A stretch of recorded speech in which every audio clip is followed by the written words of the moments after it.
thrilled that she's had a chance to talk to many of you this morning already. And take it away. Thanks again for coming. Thanks. Yeah, thanks so much for having me. It's nice to be here. I feel like every time I come to Northwestern, I'm in Searle, so at least I knew where I was headed today. Oh, that's good. Yeah. So what I'm going to talk about today, which I mentioned to some of you this morning, is more text analysis of stuff that gets posted on a social network site than it is network analysis, but I'm happy to talk about the networks that I see on Twitter as well. So we're going to talk specifically about what Congress's Twitter use can teach us about framing and polarization. So before I do that, though, the agenda, we're going to do a quick overview of other stuff that I work on. I know we have a bunch of different intersections that might be more interesting for us to talk about. And then my approach is to look at sort of common sense claims about politics and social media, and we're going to debunk some of them. And then I'll introduce a new computational measure for polarization based on text. Okay, so current projects. So this new polarization measure based on text that I'm going to talk about is one of the projects. So how can we use text to help us identify changes in political polarization? The second is to understand how social media influences the public agenda, where the public agenda is sort of what political issues does the public talk about and what does Congress end up voting about. So is there a way that social media influences legislation? The third that Zach and I are going to talk about after this later is how do we situate or understand Gamergate hashtags or similar hashtags like that, like yes all women or one reason why, with or through social movement literature. And then the last is to reduce social voting mechanisms' second-order effects of diversity and content. So the idea that social voting mechanisms produce a lot of homogeneity in content and in the producers of the content that eventually gets voted on. So if we're trying to broaden participation in social enterprises generally, how can we adjust or tune social voting mechanisms so that it's still easy to help collaboratively filter content without filtering out important voices? So, on to debunking common sense claims. The first is that we start to see this argument that social media is going to change everything and how we use it is going to change everything, including politics. And I tried to be greedy in where I drew these headlines, so I have the Wall Street Journal and the New York Times. It's not just liberals who think it's going to change. And then a relatively neutral, hey Aaron, about.com also said, like, we're going to change everything. Eventually we're going to vote by Facebook, and I really hope that's not true. So in looking at whether or not social media actually does change everything, including politics, how do I go about doing it? So I'm looking at the relationship between social media, this idea of framing, and polarity or polarization. So when I say frame, I mean it in both the noun and verb terms. So this is from sort of media effects theory, that frames are devices that we use to make sense of what's happening around us. This is the Goffman idea about what frames are. And the kinds of frames are things like catchphrases or keywords. Those are the noun form of frame. And then the verb is that we actively select or choose aspects of reality or perceive reality and try to make them salient when we're communicating, especially through text, that we're essentially asking people to attend to a specific thing by highlighting it in a frame or moving the frame. There are two different ways that we can accomplish framing. One is through sort of showing us where to attend. And usually in media effects we talk about the media as doing the framing. So the news media tells us that these issues are important by covering them every day. And then the second kind of framing is that they tell us or help us make sense of the issue by presenting it in a certain way. So first, do they talk about it or at all? And that's the to attend or not to attend. And then what specific attributes of the issue should we attend to? And much of the framing research is done around issues like abortion, and the ways in which the left and right talk about abortion differently. So they say it's the same issue, but is it an issue of rights or is it an issue of life and medicine, or that they sort of agree it's an important issue, but that different aspects of it need to be highlighted. So that's the kind of framing that I'm talking about. So what I was interested in is whether or not hashtags operate as frames. So we sometimes talk about hashtags as though they're keywords, which is a kind of frame, or sometimes they're catchphrases. And so I went to get, I've been studying how the US Congress uses Twitter for 3.5 years now. And some of the data I'm going to present is from 2012, and some of it is from earlier this month. So we're going to look at some changes. But basically, first you had to figure out whether or not Congress uses hashtags at all, because if they don't use them, then they're probably not operating as frames. So these numbers are from February 24th. So in the 3,200 tweets per Congress member before February 24th, there were 4,300 hashtags, ranging from 1 to 173 hashtags per account. And then that both parties use different tags. So for instance, which party do you think is using ACA and Get Covered to talk about the Affordable Care Act? That would be the Democrats. The Democrats, and then the Republicans would say Obamacare and full repeal. So these are, that they're doing framing of the first order, which is pay attention to this by talking about it at all, and framing of the second order by saying, here's how I want you to think about this issue, an issue of coverage or of legislative repeal. And do I talk about the bill or the person? So then going back to 2012, we can see, I mentioned that I'm not going to be studying politicians forever, in part because they're not that interesting anymore. So this is 3 years ago, and the hashtags were the same. So that's part of why not these guys anymore, that they're still arguing about ACA versus Obamacare and Get Covered versus full repeal. Also jobs, always jobs. But what we see from this list is that they're doing framing of the first order, so telling you what to attend to differently, that Republicans and Democrats have different issues that they want you to pay attention to. So for instance, on the left is all the Democrats. So they're talking about student loans, that's don't double my rate, and equal pay. This was around the Lilly Ledbetter Act was being reintroduced in 2012 that they wanted to talk about. And then P2 is the Progressive Caucus. So TCOT is the top conservatives on Twitter. P2 is the sort of TCOT alternative among Democrats. So then Republicans want you to talk about jobs, small business. They're seeing things as tax hikes, and then they were obsessed with Fast and Furious for like 18 months. Not the movie. The gun running in. Right, but yeah, I mean, they might. Well, I'm going to show you. They do talk about pop culture. We'll get there. Why is the relative magnitude of the Republican tags so much higher than the Democrat? Because Republicans will not shut up. They are constantly tweeting. Ryan and I were talking about this, but in 2012, it's hard to tell whether or not they're so active because they were the minority party or because it's part of their strategy. Right? So if you're in power, like the Democrats were in 2012, it's best to just not say anything because then you won't screw anything up. And so I don't know whether the magnitude is a minority party effect or a Republicanness effect, but now that we're getting some data where the majority has switched, we can test some of that. There's also some qualitative stuff suggesting that different parties have adopted different platforms and different tools in different ways, right? So this would be like kind of Dave Card type stuff. Yeah. Well, and I also mentioned with Ryan that much of that effect is actually explained by just a couple of users. So it's Speaker Boehner, Issa. If you pull those guys out, then the numbers collapse. Go right back to everybody's even. Yeah, especially Fast and Furious. That's basically Issa concept. And so when you control for the individual, it changes too. Yeah, but there's also, in looking at, one of the things I wanted to do also was to compare the newsletters that they send versus the tweets that they send. So when they're doing some sort of audience reach, who do they think they're talking to on Twitter versus Facebook versus now they're starting to use Instagram, which I think Aaron Schock would tell them is a bad idea. But they're going to embrace it anyway because they're trying to meet constituents anywhere. But yeah, I mean, just when I think I'm going to stop studying politicians, then they do something stupid, and then it makes it interesting again. They're like, did you really not think you should hire a strategist for this? And they also do different things on their official accounts versus the other ones. So in 2012, they had not adjusted the ethics guidelines, and so there was many of them were using a single account for both their official business and campaign business. But now the ethics guidelines have changed. They've essentially expanded the franking rules to say you can't use public money to campaign. And so they have two accounts now. So like, for instance, Senator Grassley has a Senator Grassley and a Grassley office, where one of them is campaign and one of them is office. And actually one of them is Senator Grassley himself, and that one is much more interesting than the office version.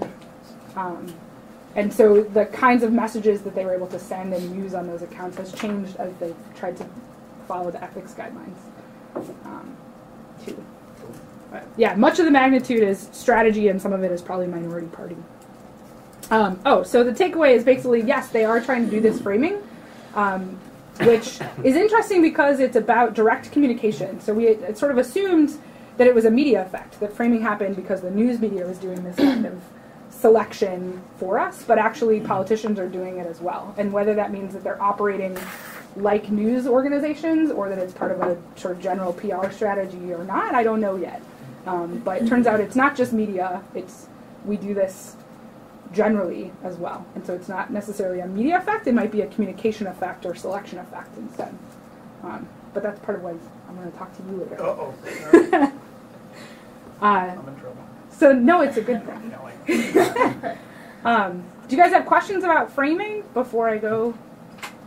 So one question, do you have Yeah. data before 2008, although Twitter was just starting? No, I don't have any data before 2011. Well, that's not true. If they tweeted less than 3,200 times before October of 2014, then I have data from 2008. Politicians' use of Twitter really only started in 2009.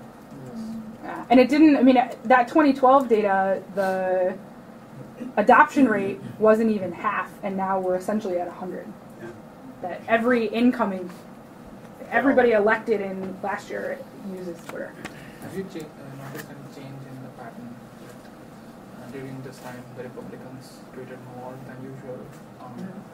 So one of the interesting ways that, so one of the papers we talked about this morning is the general What's Congress Doing on Twitter, where I used speech acts from communication to say what are they trying to accomplish.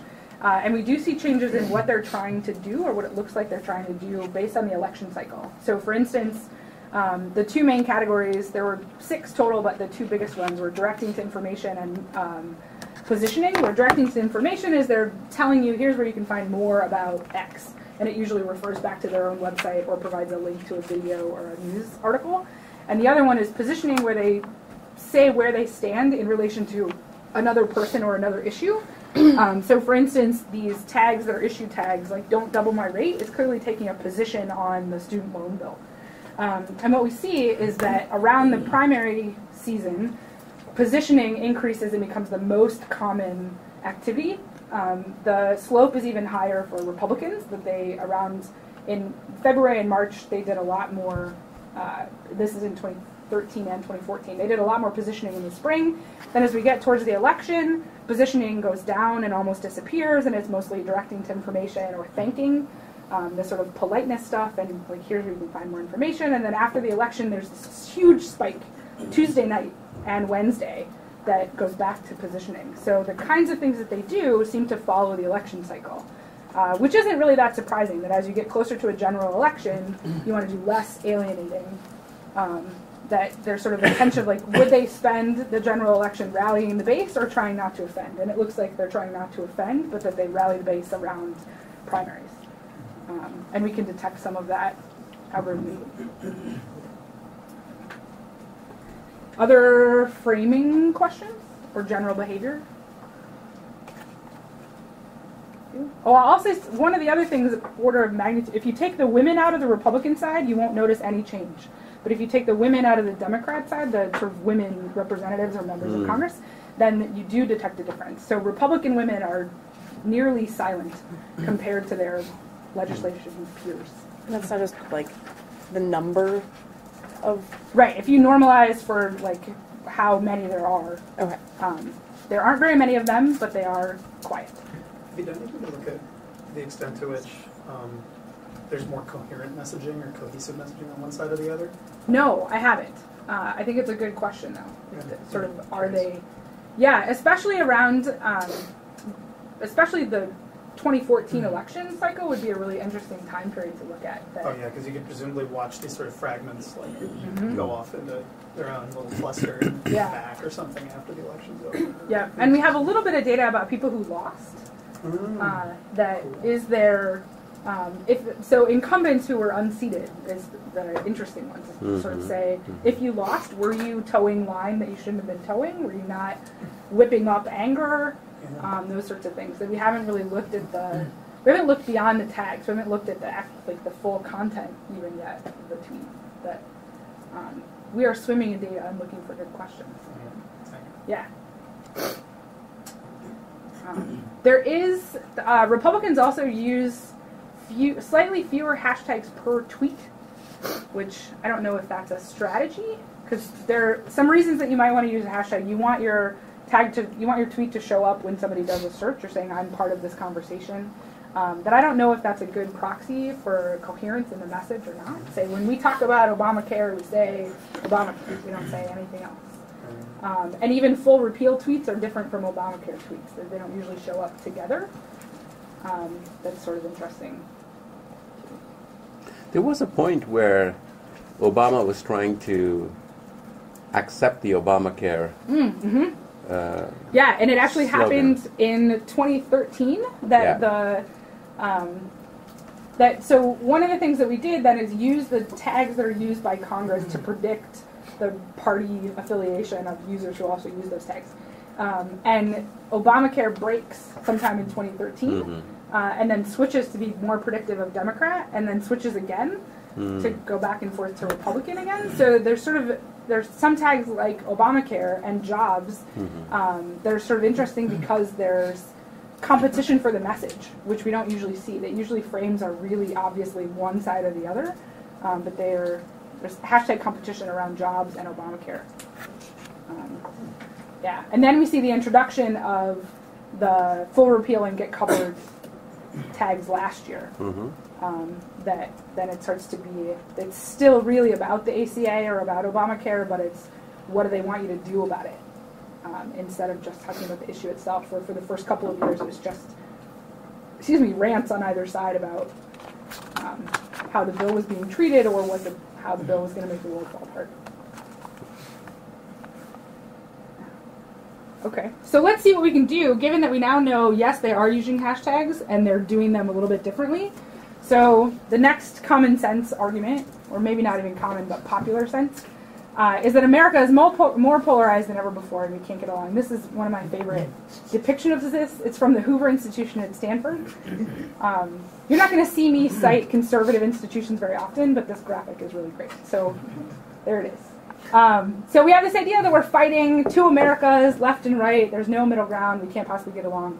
But the problem is that one of the standards for measuring polarization looks only at Congress. So Pew has come up with a couple of new polarization measures based on survey results for constituents. But how we measure polarization in Congress is basically with DW Nominate. So Nominate was the early version, and DW Nominate is the current version.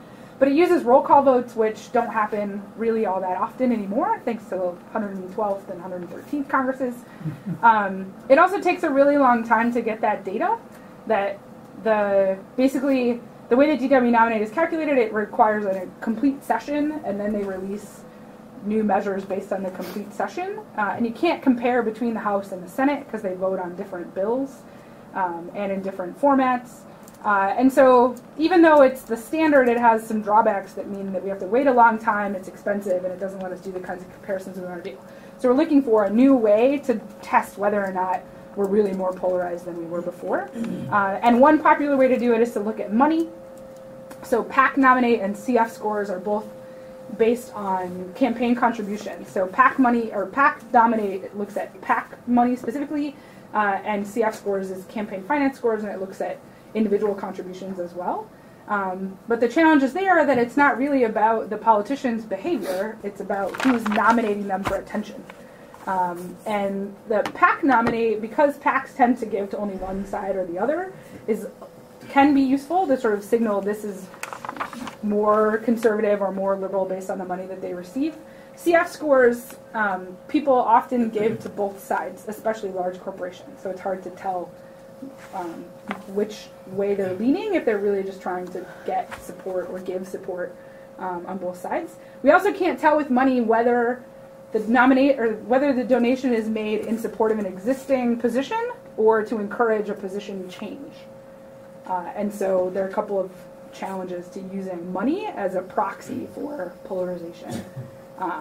And so I wondered, what if we use text instead? So what if we look at what people actually say and use that information to figure out which way they're leaning? And since we know that hashtags work to predict party, or that there are clear differences between parties using hashtags and frequencies, we came up with something called polar scores. So when I say we, I mean Aaron Kulata, who's a computer scientist at IIT, and Matt Heston, who some of you know, who's now here, but was a master's student in my group at IIT. So polar scores is a way in which we use hashtags and party affiliation to predict how right or left a given hashtag is, and then we use the occurrences of that hashtag by any given user to figure out how right or left that given user is. And I have a link to the code itself on another slide that we'll get to in a second. So it's written in Python, and it uses existing algorithms. We didn't even have to make a new one. The existing chi-square algorithm in the scikit-learn package was a great predictor already. So what happens if we use text and we use polar scores? So this is all of the hashtags by how progressive or conservative they are. And I use progressive specifically because there isn't really a way, like, liberal happens on the way towards the left of Twitter. So Twitter is farther left than Congress, but it's also farther right than Congress. But conservative seems to work. There's sort of more conservative, but more liberal doesn't get you far enough left to get there. And I took notes about which of those were. Does anybody want to guess what the biggest... So the size here is how the hashtag score runs from negative infinity to positive infinity, where most progressive to most conservative. Anybody want to guess what any of the giant circles are? So these are hashtags that are most... This is earlier this year. So this is spring 2015. Just a quick question. When you say most conservative, most liberal, that's like a difference between like frequencies? So it's actually a feature selection model. So I see. Yeah, we use a feature selection model and a chi-square test to figure out how far apart they are. And we use negative for Democrat or progressive to positive so that we align with DW nominate, but DW nominate runs from -1 to +1, and we let it go to infinity on either side. You can certainly normalize it, but there wasn't. And what does the range. proximity of two nodes signify here? Nothing. Okay. Yeah. This is Tableau's fancy layout. We can hit refresh and it would move them around. Okay. Yeah, so this is just scores. Isn't it weird? I mean, it doesn't seem to be random, though, right? Like, there is some sort of spatial dependence among the colors. Well, so if you switch the rows and columns, then it moves all the little ones to the inside and puts the big ones on the outside. So it's a visual attempt, but the white space indicates that it's not actually maximizing for constraint. But it really, if you hit refresh, it's not obvious how they're moving it. But I can certainly, I can write it down. I can look into it.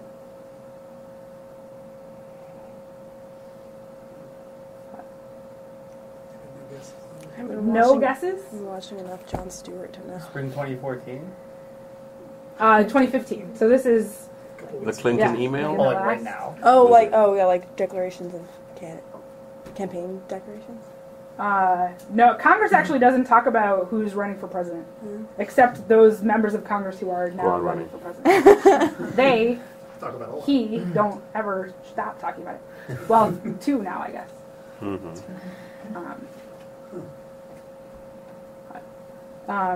Okay, so here's one. Harry Reid's eyes or something. It's got to be in there somewhere. Those might be little ones. Yeah.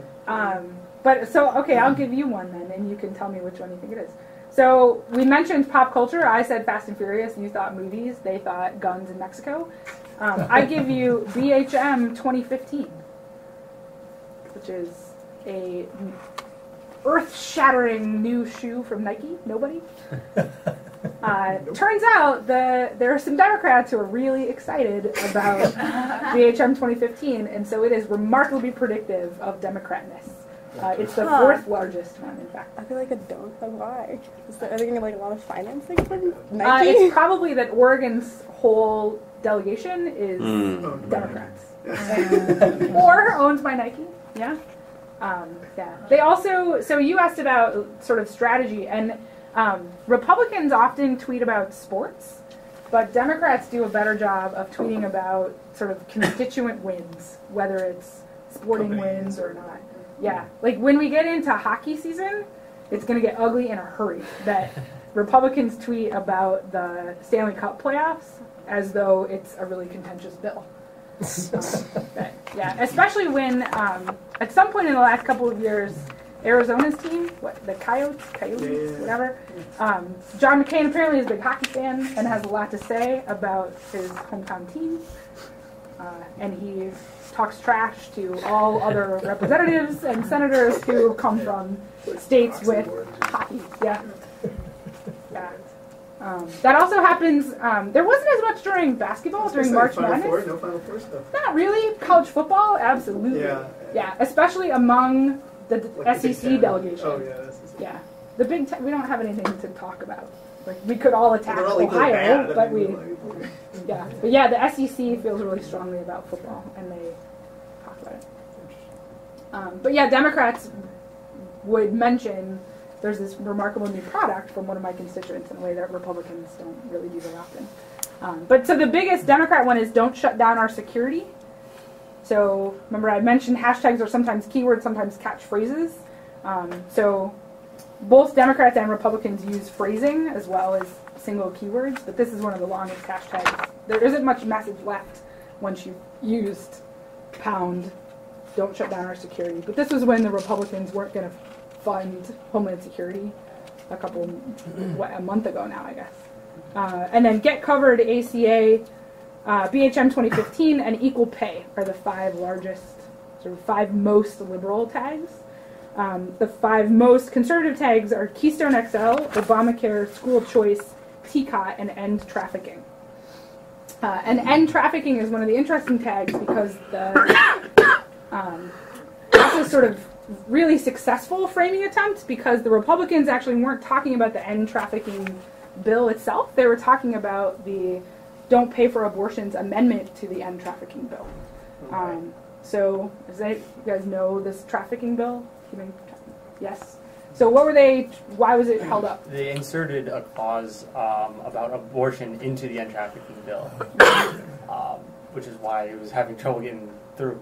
Right. So then they get to use this hashtag that says end trafficking that makes them look like they really, really want to end trafficking when maybe what they really, really want to do is to put more abortion restrictions in. Right. It's hard to tell. But so as a framing effort, that's a great framing tag because it both frames an issue and obscures another one. That is remarkably effective. And a thing that we see happen among Republicans more than Democrats. Democrats perhaps foolishly tend to actually talk about the thing they say they're talking about, where Republicans talk about whatever they want to talk about and then claim they're talking about a thing. Which is also a strategy that we see in their other kinds of communication as well. This is not unique to Twitter, but as far as their strategies go. So then the next step is to use, so now we've established that they do framing. We can use the frames that they use in order to predict how liberal or conservative a given hashtag is, and then we use a person's affiliation with that hashtag to score them as well. So the polar score, this is using counts. So this assumes that every time you use one of those really liberal or really conservative tags, you get more points. So another way to do it is binary, whether you've used that tag at all. The shape is the same, but the magnitude changes. So I ran it with and without counts. And we still see there are some it looks basically the same. There's a little more spread among the Republicans if you do that, but not noticeably so. Is it control for the number of times people tweet? So this one doesn't, the other graph didn't. Okay. So here, color towards the middle, intensity of the color, it just means, is another indicator of left and right. And so you can see there is a little bit of an outlier. In this case, it's actually Speaker Boehner, who's all the way over there by his lonesome. Which maybe is a metaphor for all things Speaker Boehner right now, that he's out there all on his lonesome. But the other thing that I think is interesting is that there's more spread among the Republicans, that the Republicans have more diversity, or more range, but a little bit less diversity, where the Democrats have less diversity, or less range, but wider diversity, meaning the Democrats are more evenly distributed throughout the range, where Republicans are not even bimodal. There's just one lonely leader, and then everybody else. If we use count scores. So how does, sorry, go ahead, Ray. I was wondering who the most polar on the Democrat side was. I want to say Tammy Baldwin, but she's like third. The most polar on the Democrats. It's somebody we've never heard of. Okay. Surprising. I'll look it up right now, though. You had a question? So, no, I was just going to take the big picture. So, in terms of the argument, is the U.S. as polarized as it has been? Mm-hmm. No. So, if we look at the sort of -5 to 5,000, if you take the total distribution, both peaks fall towards the middle. So when Pew draws its graph, both peaks fall about a third of the way out. They're within a standard deviation of each other in this model, which might mean that all speech is tempered. It might not mean that they're not polarized. It might mean that they try not to appear polarized. And the median voter model is usually the one we use to say that's why they wouldn't do it. That the idea is that you try to appeal to the median voter, and if that's actually the strategy you're employing, then you wouldn't want to look too far right or left. But the other thing that using polar score lets us do is to see whether this changes over time. And we see a similar change to the one about what behaviors do they use, that around the primaries, that they're actually farther apart. And then as we get towards the general election, they get closer together. So they're definitely being strategic in their communication and sort of how polarizing are they going to be at any given time. I don't know why I didn't write down who those 5 are, but Tammy Baldwin is the name that you would know that's over there in the top 5 most conservative Democrats. Where do you think Elizabeth Warren falls? In terms of your Twitter stuff? Probably close to the other. Okay, so if you're really informed about these things, maybe you'll get it right. Sorry. Yeah, in part, I follower. was curious about where she was going to be, in part because I wondered if she was going to run. And she Right. looks like somebody who might, because her public statements are actually very close to the middle. She's gray. She's not even blue. But she's gray. So for those of us who are aggressively progressive and we want a certain kind of primary to happen, it looks like hope for us, but really she'll probably dash them, and we'll never talk about what it means to be a progressive in 2016. But yeah, so there are some surprises where also, the other thing that this shows us is that, so everybody is colored by their party, and then the intensity of the color is how far left or right they are. So you'll notice there isn't really much pink in the Democrats, and there isn't really any purple down in the Republicans. So even though we may not actually be more polarized, meaning that the median or even whatever measure of central tendency you want to use is not that far apart, there is a divide. So it might be more accurate to say that we are divided, but not more partisan. So there's less happening in the middle, but it's not that it's spreading farther left or right, but just that there isn't much in the middle anymore, that there's actually a gap. There are only maybe 15 people out of 536 accounts that are in that middle. Everybody else is appropriately sorted into left or right. My phone won't show me that, but I will look it up for you after the talk to figure out who the Democrats are. there It is. looks longer. So that's super important. The Democrats, the tail, it looks longer. Like there is more white area in the Democrat. Yeah, Democrats are more evenly distributed throughout. There is a relatively flat distribution among the Democrats, where the Republicans peaks sort of at like 4,000 and then tails off, and then there's another Boehner over on the end, where Democrats are sort of uniformly distributed throughout the spectrum. Have you looked just at politicians from swing states to see if they tend to be more moderate? I haven't, but Boehner would throw that off again, right? Because he's from Ohio. He's so kind he's of a special case, though, Boehner. Yeah, but if you take out the special cases, then they're but you end up with a special case in a different way. Right. Often, though, another thing that I've done is to look at the networks created through hashtag affiliation or through mentions and replies. And the structures existing in Congress reappear there. So, for instance, committees and chamber appear, except that the House often mentions the Senate, but the Senate doesn't really mention the House. And those are usually attacks. But they sort of the structures that are already in place are reinforced. So people who look central or powerful based on whatever measure you use also run the Armed Services Committee or appropriations. Or are the speaker or a majority or minority whip that they're powerful no matter how you measure the network.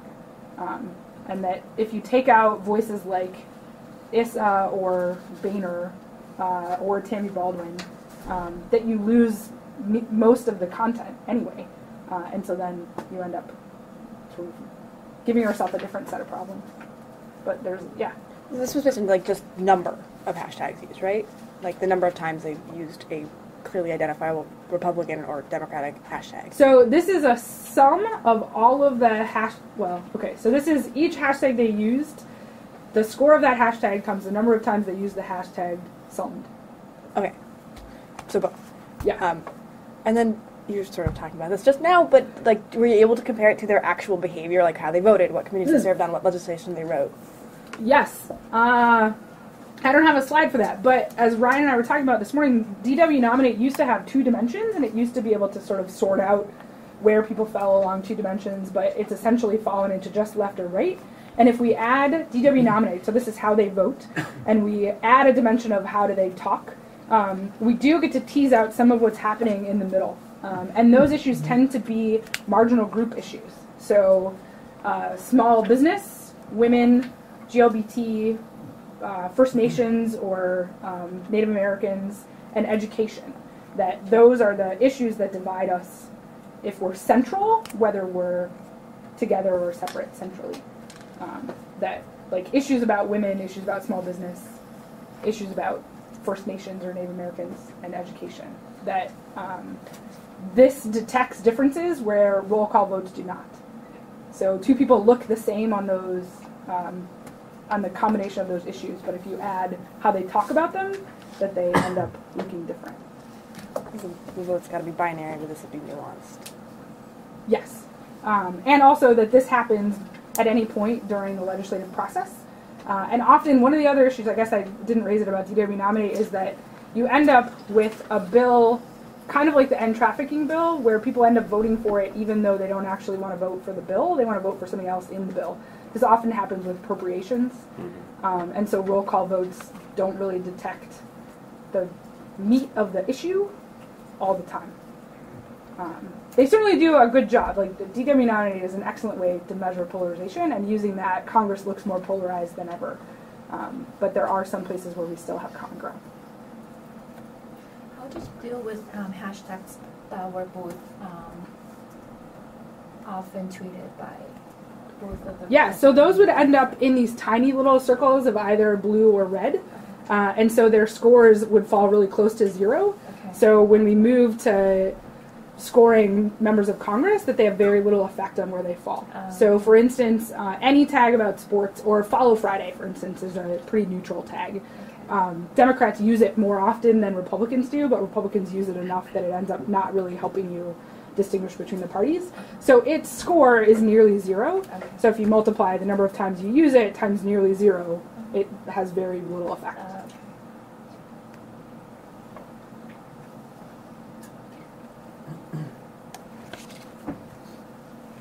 Other questions? So is there any temporal data available, like for this, with respect to Twitter? Like, is it becoming more polar? Like, so polar scores lets you. Where's it? Works for any text. Yeah. So in calculating any time during the legislative cycle. So the way that polar scores work, when you run it, so it's a Python module called Purple Tag. Run Purple Tag score, and then you can give it a number of dates back in the time that you want it to go. So the standard is to compare 7, 14, and 30 days. And if you run it every day, then you're comparing every 7 days. Does it change? You could do it for 1, like you could compare today versus tomorrow. We don't let it go by the hour. There are some issues where polarity would change during the day. We don't have that level of detection. But basically the way that the script works is you run collect to get all of the history tweets. And then you switch to track, means get me all the tweets as they come in, and then you can score at any time using any time window you want, so that it will let you detect changes over time if you just give it a different window. So has it become more polar as it has progressed from? So it goes more or less depending on the election cycle. Okay. Yeah, basically in the spring, polar; in the fall, not polar. Which is somewhat counterintuitive, because at least if you listen to a lot of political pundits, they talk a lot about how divisive the country becomes right before the election. Right, and that somehow the election is going to make us even more divided. Mm-hmm. But even if you look at the Chicago city election that just happened, that it sort of we reached this fever pitch of Chewy versus Rahm, and the next day there was no coverage. Right? That we get over it really quickly. Like, yeah, Rahm's the mayor, and on Thursday there was no coverage. And that's what we see happen on Twitter too. That Tuesday night when the election results start to come in, we get this huge swing. And it lasts through Wednesday, and by Thursday morning we're back to talking about Obamacare and jobs.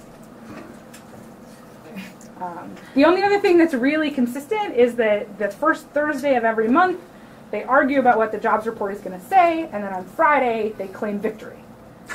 So whomever wants victory every month gets it. And so we see it like Thursday afternoon, jobs, Friday, jobs, Saturday, yeah. We are the winners. We are ruining the country. I'll be on CBS Sunday morning. So that's usually the cycle. There are also Friday afternoons. We do see a lot of like, when will you be able to see me on TV? And again, it's because the people who are leaders on Twitter are also leaders offline, and they're often called in to come be on the Sunday morning talk shows. So again, these are the polar score's advantage over existing measures of polarization, that you can do it at any time and you can change your window. Right? If I decide I want to know a difference between last July and August today, I can do that, where roll call votes, you can only do session by session. The differences that our measures can't, this was your question about teasing out the middle, like what does it add, that often people talk like they vote, but sometimes they don't, and we can detect that. Chamber agnostic, this measure, it doesn't matter whether you're a member of the House or the Senate. You can talk about any issue you want. And so you don't have to be able to vote on it in order to have an opinion about it. Just ask any member of the House. And then that it actually works for any text. So we made it with Twitter, but we can use it for any official document that gets released. And it's also language independent. So it works for other languages besides English. We're working with Chinese right now. I can't understand the Chinese, but my Chinese graduate student tells me that it's working. And she's using it to look at news articles, not just public or politicians. Right? So we're testing whether or not the news outlets try to do this kind of framing as well, especially in China, where there's a different relationship between the government and news outlets. Are you limited in the number of polls that you give it? So this is bipolar, right? Right. Could you give it 3, 4, 5, N polls? Probably. Cool. So we use 3 different algorithms. We use, I think the information gain approach would work better for N polls. Chi-square would break. Yeah, it would break at some point. Fast. And then I don't know. But the information gain results were really close to the chi-square results. I mean, you lose maybe like 4% of your... But we switched over to that for more polls. Yeah, that could go to N. Interesting. Yeah. And it certainly can, we could also add more features. So the only features here are hashtag and party. That we could add things like geography, tenure, chamber, etc. That we could see whether or not there are other features that are even more predictive than party or person. And then, yeah. So Congress uses frames. It's not just the news who does it, and then social media gives us this data that we can use to do these sorts of polarization measures that have these advantages over existing ones. And this is a sort of example of the kinds of project that I do, where I use an existing theory from communication or media or political science, and I try to see whether, if we push on it with social media, does it need to change? Does social media actually do something different that we haven't seen before? Or does it allow us to investigate a phenomenon or a question that we had that was difficult to do before? And this is an approach I use whether I'm studying politicians or people live tweeting about television or people talking about movies. That the approach is similar. And I use supervised learning for almost all of these. So that means I have humans code some stuff, use that to train a classifier to code some stuff, send the classifier out on the big data, check it every once in a while, iterate until you can't possibly write another paper. So do you use your own, do you build your own machine learning models for the supervisor, or do you use a third-party software? Or? So we, it feels a little bit disingenuous to say we built it, because we actually used the default chi-square algorithm that's in scikit-learn, but we wrote our own wrapper, and we would have written our own algorithm if that one hadn't already worked. And that's why I wonder if we add more features or if we add more polls, then we probably have to write our own. And then we could contribute in computer science as well as media and comm. Yeah. So a couple of questions about the polar score. So the plot you showed us with the Republicans and Democrats, that was for like spring 2015? Yes. And that's with 100% of the, I guess, House of Representatives? It's 97%. 97. So my first question is, was there any like significant difference between that one and like when it was on like 50% of Congress members? Like back so I actually haven't run polar score for 2012. Okay. I only have 2014 and 2015, and there isn't a big difference. Okay. And it is statistically significant because we're talking about hundreds of thousands of tweets, but it's not meaningful. Like the effect size is not even remotely interesting. So we get a statistical difference, but not a meaningful one. Okay. Yeah. And one of the next things to do then is to try to make Bayesian predictions, so probabilistic predictions about what kinds of differences we ought to see instead of just binary. But that gets more complicated in a hurry. Which isn't a reason not to do it, it's just why it's not yet done. So forgive my ignorance, but tell me more about DW Nominate. I don't know what that is. So it's a roll call, it's another affiliation network. So it's if you are affiliated with a yes or no vote on a given bill, it works the same as ours does with hashtags. So DW Nominate takes bills and who votes for them as to build an affiliation network and then predict your party based on who you voted like, where we use who you talked like. And it's Poole and Rosenthal. They've been doing it for years. They've done it all the way back to the first Congress, and they've made... Not Scott Poole. Keith. Yeah. Okay, and other questions? Yeah. Last one. You also mentioned like that there were like 4 or 5 really divisive topics that really caused a lot of the separation.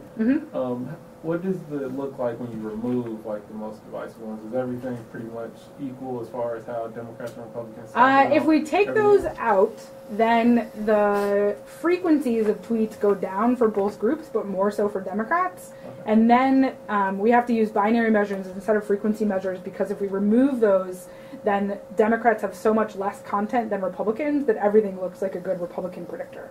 So if we use binary measures, it ends up looking about the same. So that means whether or not you use the tag at all times the tag score summed, rather than the number of times you use the tag. Because Republicans don't talk about women, they don't talk about education, they don't talk about other minority group issues, but they do talk about small business. So it's like a type 1 framing that defines the gap. Yep. Yeah, that if they say that issue is not important by never discussing it. So, yeah. You said that you also analyzed networks of Republicans and Democrats. So was it by their tweets, or is it just like looking at their followers and following? I didn't use followers or followees because there's too much spam. Right.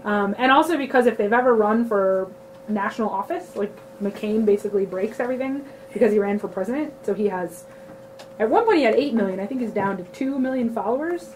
And so he looks like the only influential member because everybody else has, 100 or 200,000. But if you look at, so we looked instead at mentioning networks and who mentions them and how often they mention each other as the network. And the reply network is the mention and reply network and the retweet network are separate. The retweet network is very sparse. There isn't a lot of retweeting, but there is mentioning. And the mentioning So if you look at other mentioning networks, so Adamich and Glance, for instance, who did the blogosphere and the divided they blog thing, we don't see separation like that at all in the mentioning network. That there's basically a giant component and isolates, and that's it. Instead of having that separation. And when you do community detection, find 109 communities, one of which is the giant component, and 108 are isolates. So it's the way in which they're using Twitter is different from how the blogosphere engages each other.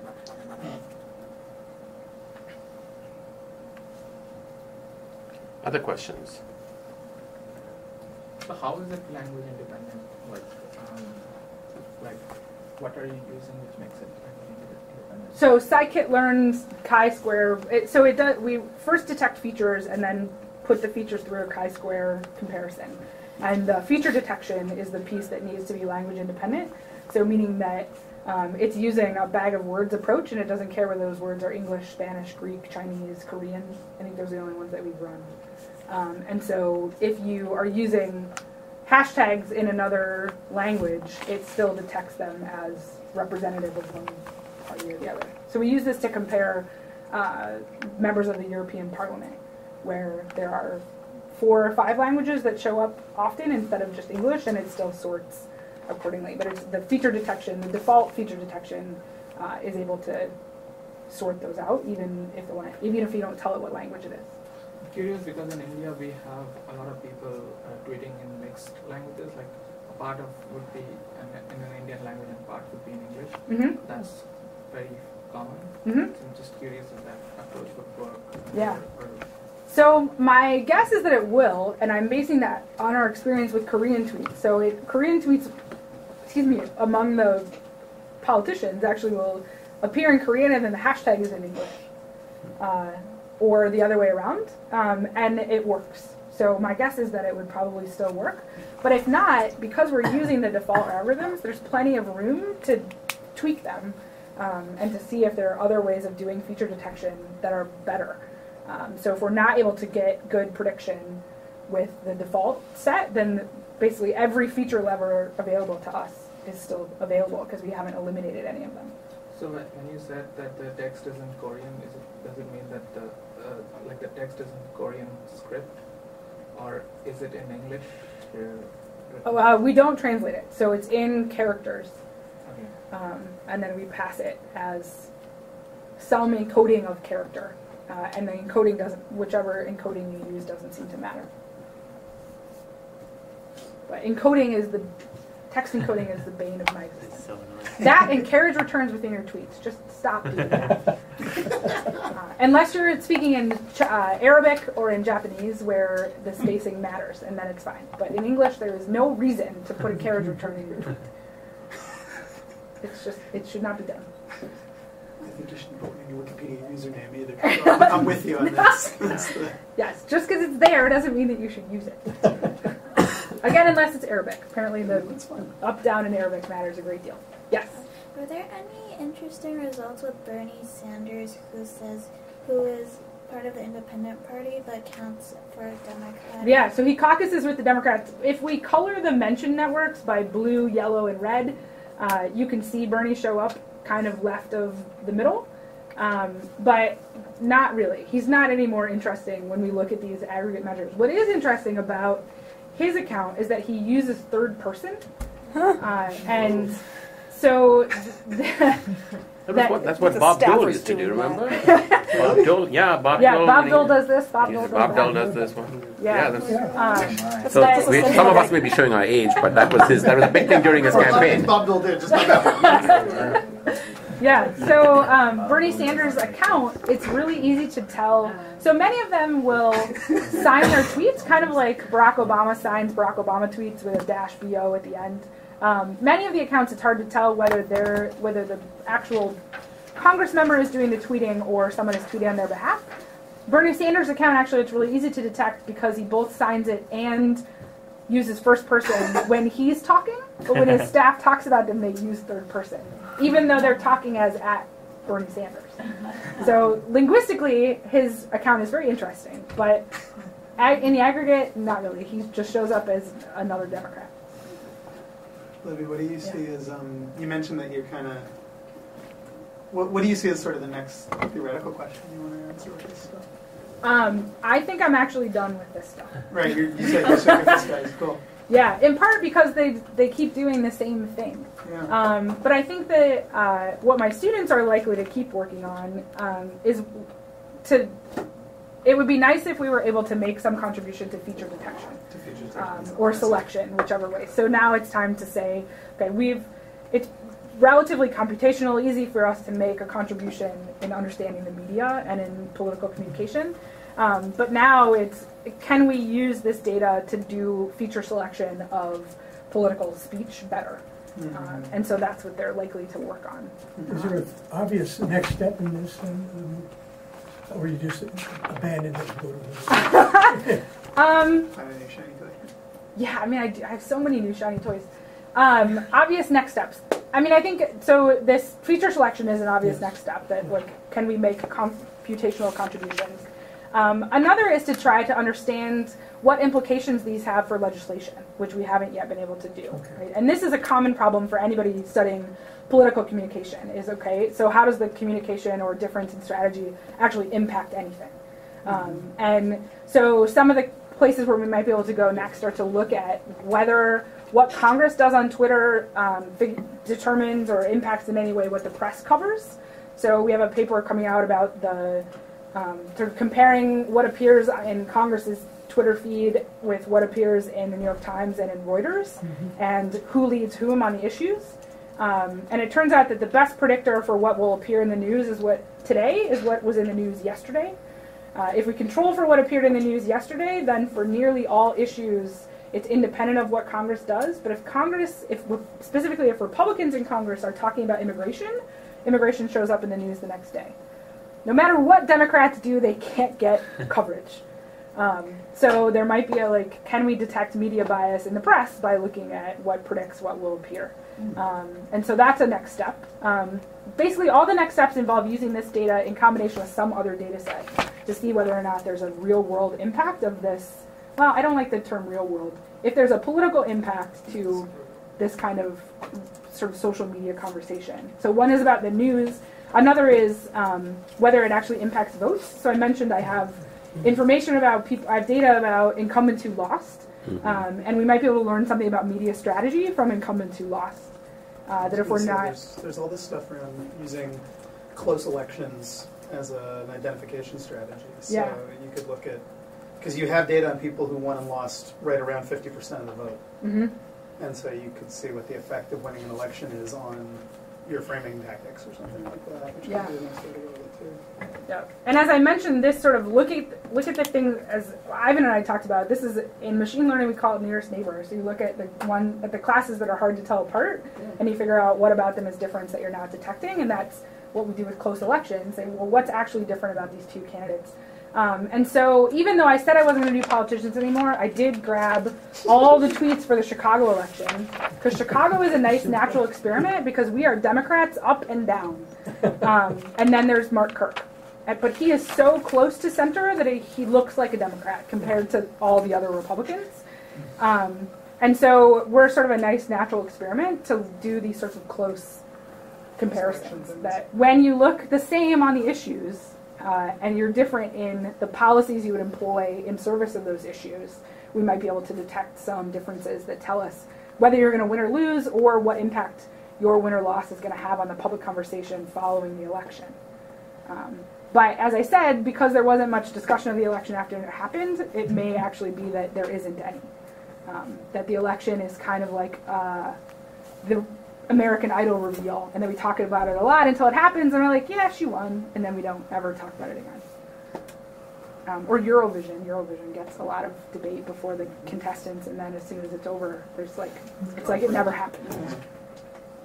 And the American public forgets elections really, really quickly.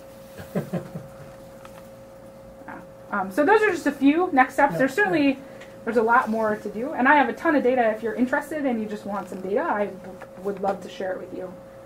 And in fact, you share some of it on your website. I do. Links on your website. Yeah, and on GitHub. So I thought I put a link in here, but the purple tag is the polar scoring module, and it's available on GitHub under CASM Lab, C-A-S-M Lab. And I just pushed changes this weekend, so it's ready to go. And it still runs in Python 2.7 if you care about the 2.7.3.3 difference. You don't. It will still work. You don't have to change your whole Python environment to make it run. Great. Okay, thank you so much.